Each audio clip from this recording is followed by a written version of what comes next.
Rules of divisibility हमें बताते हैं कि बिना डिवाइड किए, बिना भाग किए हम कैसे जान सकते हैं कि संख्या A संख्या B से पूरी की पूरी डिवाइड हो जाएगी कि नहीं।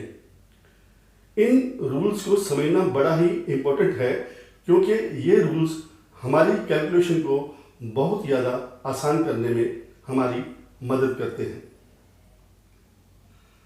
हमने बिना डिवाइड किए सिर्फ संख्या को देखकर, उसके पैटर्न को समझकर और पैटर्न को ऑब्जर्व करके हम बता सकते हैं कि संख्या A संख्या B से डिवाइड हो पाएगी कि नहीं। तो आइए देखें इन रूल्स के क्या फायदे हैं। मेरे पास एक संख्या है 4752। मुझे इसको 12 से डिवाइड करना है। अगर मुझे पता चल जाए कि ये संख्या 12 से पूरी तरह से डिवाइड हो जाएगी, तो मैं एक ही स्टेप में इसको डिवाइड कर सकता हूँ। और अगर मुझे नहीं पता कि ये संख्या इस पे डिवाइड होगी कि नहीं होगी, तो मैं क्या करूँगा, मैं इसको पहले 2 से डिवाइड करूँगा।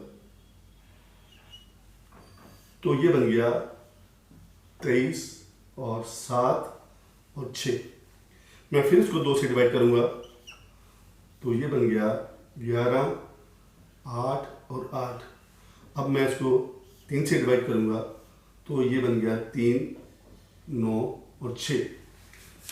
मुझे इस आंसर तक पहुँचने के लिए काफ़ी समय लगा और काफ़ी सारे स्टेप लेने पड़े, जो कि अगर मुझे ये पता चल जाए कि ये संख्या इस पे डिविजिबल है, तो मुझे ये सारा तामझाम नहीं करना पड़ेगा।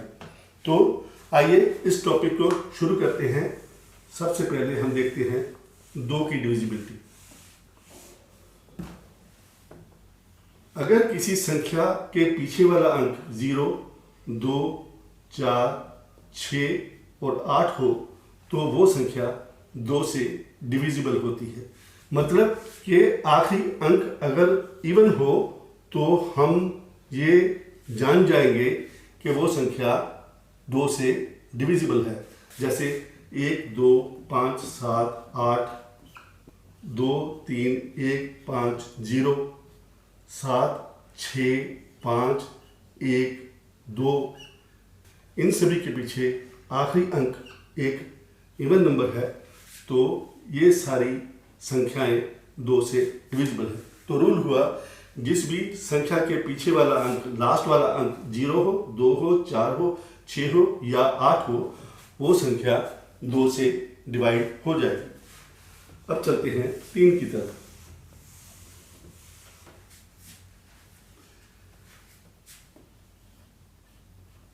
पाँच, 6 और 7, 567। हमने देखना है कि 567 क्या 3 से डिवाइड हो जाएंगे। तो क्या करते हैं, संख्या के सारे अंकों को जमा कर लेते हैं। 5, 6 और 7 को जब हमने जमा किया तो टोटल बन गया 18। अब देखिए ये संख्या क्या 3 से डिविजिबल है?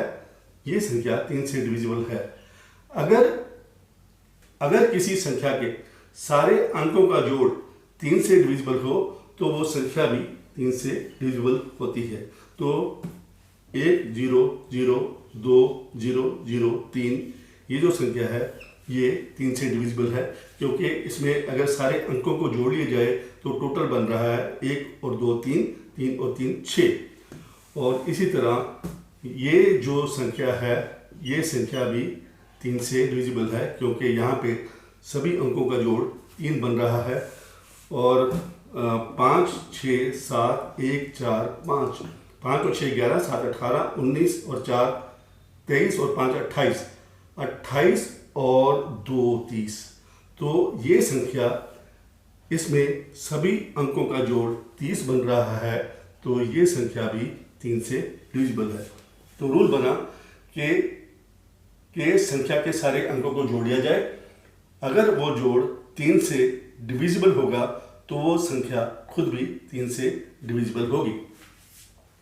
4 की डिविजिबिलिटी का रूल कहता है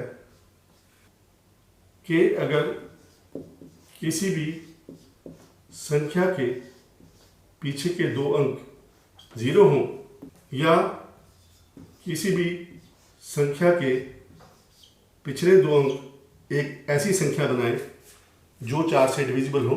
यहाँ पीछे के दो अंक 32 बना रहे हैं, 32 4 से डिविजिबल है, तो वो संख्याएं 4 से डिविजिबल होंगी। अब ये ऐसा क्यों है? क्यों सिर्फ हम दो अंकों को देखकर ही बता सकते हैं कि ये संख्या 4 से डिविजिबल है कि नहीं? आइए पहले इसको समझते हैं। इसको समझने के लिए हमें डिवीजन के कुछ बेसिक्स को समझना होगा। ये बेसिक्स जब समझ में आ जाएंगे तो आगे बहुत सारी कैलकुलेशन को आसान करने में हमारी मदद करेंगे।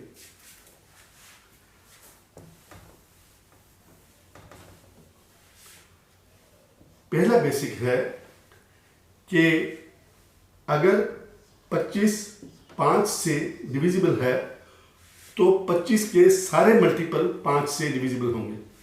75, 125, 625, 750, 825, 875, ये सारे 25 के मल्टीपल हैं। 25 अगर 5 से डिविजिबल है तो 25 के सारे मल्टीपल भी 5 से डिविजिबल होंगे। ये सारे 75, 125, 625 ये सारे 5 से भी डिविजिबल होंगे। मतलब अगर x y से डिविजिबल है तो x के सारे मल्टीपल y से डिविजिबल होंगे। ये हुआ पहला बेसिक। अब आते हैं दूसरे बेसिक पे। डिवीजन का एक बड़ा महत्वपूर्ण बेसिक है कि मान लीजिए हमने देखना है कि 105 7 से डिविजिबल है कि नहीं। तो 105 में से कोई ऐसी संख्या माइनस कर दें जो पहले से ही 7 से डिविजिबल हो। 70 7 से डिविजिबल है, हमने 105 में से इसको माइनस कर दिया, शेष बचा 35। अगर जो शेष बचा हुआ है वो भी 7 से डिविजिबल है तो 105 भी 7 से डिविजिबल होगा। एक और एग्जाम्पल के साथ इसको समझते हैं। हम देखना चाहते हैं कि 52 जो है वो 4 से डिविजिबल है कि नहीं। तो 52 में से कोई ऐसी संख्या माइनस कर दे जो पहले ही 4 से डिविजिबल हो। 40 4 से डिविजिबल है, हमने उसको 52 में से माइनस कर दिया, बचा 12। अब जो बचा हुआ 12 है वो 4 से डिविजिबल है तो 52 भी 4 से डिविजिबल होगा। तो वापस आते हैं 4 के डिविजिबिलिटी के रूल पर। हर 100 4 पे डिविजिबल है तो 100 का हर मल्टीपल 4 से डिविजिबल होगा। 200 भी होगा, 400 भी होगा, 800 भी होगा, ये रकम भी होगी क्योंकि लास्ट में 2 जीरो हैं। ये संख्या 100 का मल्टीपल है। ये रकम भी होगी क्योंकि लास्ट में 2 जीरो है। ये सारी संख्या 100 का मल्टीपल है। 100 अगर 4 से डिविजिबल है तो 100 के सारे मल्टीपल 4 से डिविजिबल होंगे। ये सारी संख्याएं 4 से डिविजिबल हैं। और हमें ये कैसे पता चलेगा कि ये 100 के मल्टीपल है? लास्ट में अगर 2 जीरो है तो ये सारे 100 के मल्टीपल हैं।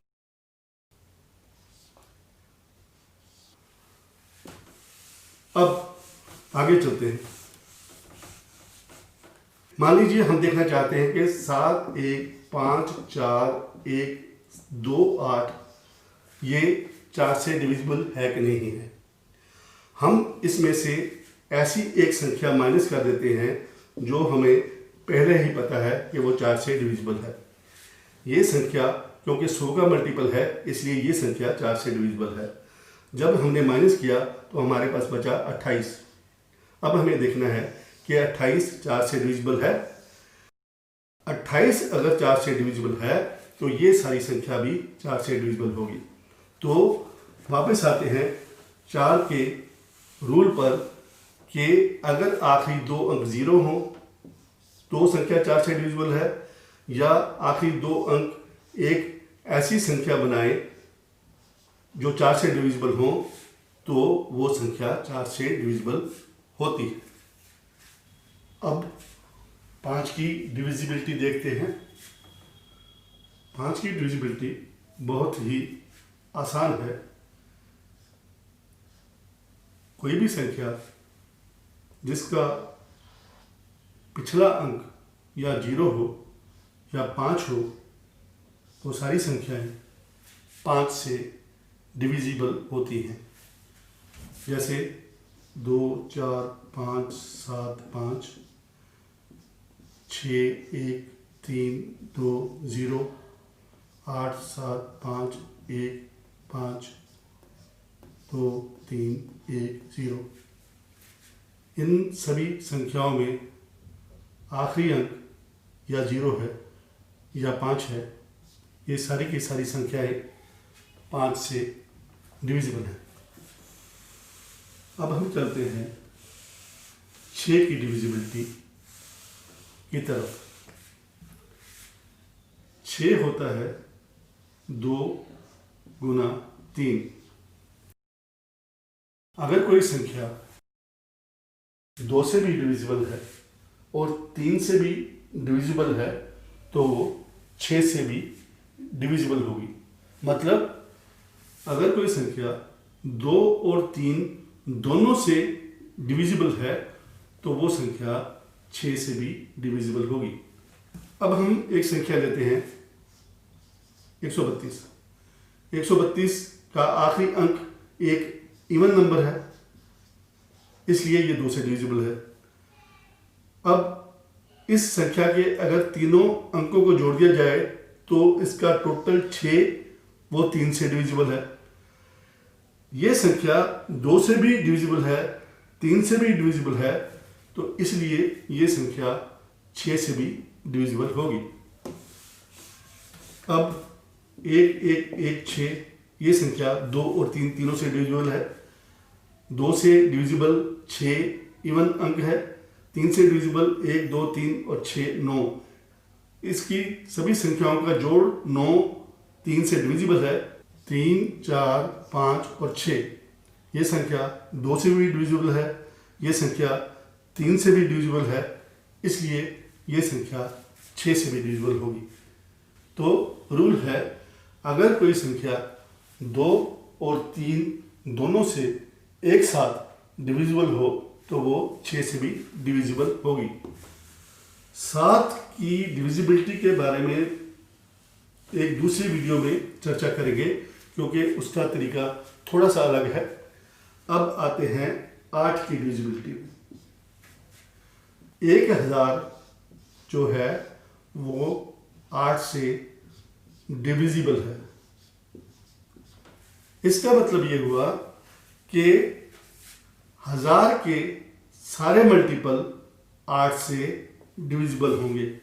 मतलब 9 1 7 0 0 0, 8 1 9 5 0 0 0, 6 1 7 0 1 0 0 0, ये सारी संख्याएं 1000 का मल्टीपल हैं, इसलिए ये सारी की सारी संख्याएं 8 से डिविजिबल है। तो इसकी डिविजिबिलिटी 4 की डिविजिबिलिटी से मिलती है। तो रूल बना, अगर किसी संख्या के आखिरी 3 अंक 0 हैं या आखिरी 3 अंक कोई ऐसी संख्या बनाते हैं जो 8 से डिविजिबल हो, तो वो संख्या भी 8 से डिविजिबल होती है। सो 9 8 1 5 4 6 0 0 0 ये 8 से डिविजिबल है। 7 1 5 1 4 3 8 3 2 ये सारी की सारी संख्या 8 से डिविजिबल है। अब चलते हैं 9 की तरफ।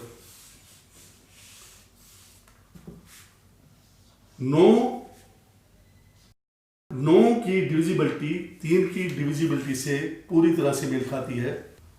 अगर किसी संख्या के सारे अंकों का जोड़ 9 से डिविजिबल हो तो वो संख्या भी 9 से डिविजिबल होती है। फॉर एग्जाम्पल 2 3 4 इनका टोटल बन गया 9। 9 क्योंकि 9 से डिविजिबल है, इसलिए 234 भी 9 से डिविजिबल है। 1 2 3 4 5 6 7 8 9 ये संख्या है जिसमें 9 बार 1 है। अब इनके सभी अंकों को अगर जोड़ा जाए तो उसका टोटल बैठता है 9। 9 से डिविजिबल है, इसलिए ये संख्या 1 1 1 1 1 1 1 1 1 9 से डिविजिबल है। और बहुत सारी संख्याएं ऐसे हम बना सकते हैं, जैसे 2 1 5 6 3, 2 और 1 3, 3 और 5 8, 8 और 6 14, 14 और 3 17, 17 और 1 18। इस संख्या के सभी अंकों का जोड़ 18 बैठता है। 18 क्योंकि 9 से डिविजिबल है, इसलिए ये संख्या सारी की सारी जो है वो 9 से डिविजिबल है। अब चलते हैं 11 की डिविजिबिलिटी की ओर।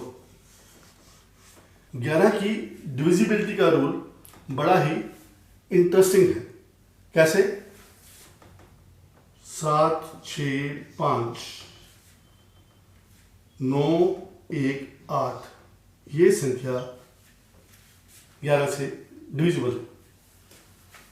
8 8 8 0 0 2, ये संख्या भी 11 से डिविजिबल है। रूल क्या है? पहले, तीसरे, पांचवें, सातवें, 9वें, 11वें प्लेसेस पे जितने भी डिजिट होते हैं उनको अलग से जोड़ लें।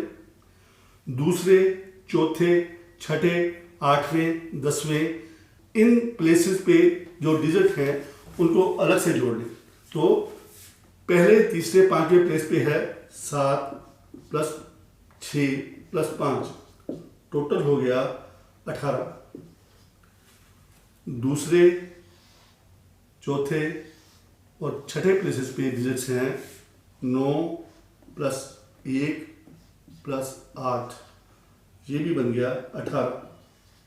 इनका डिफरेंस ले लें, इनका डिफरेंस आ गया 0।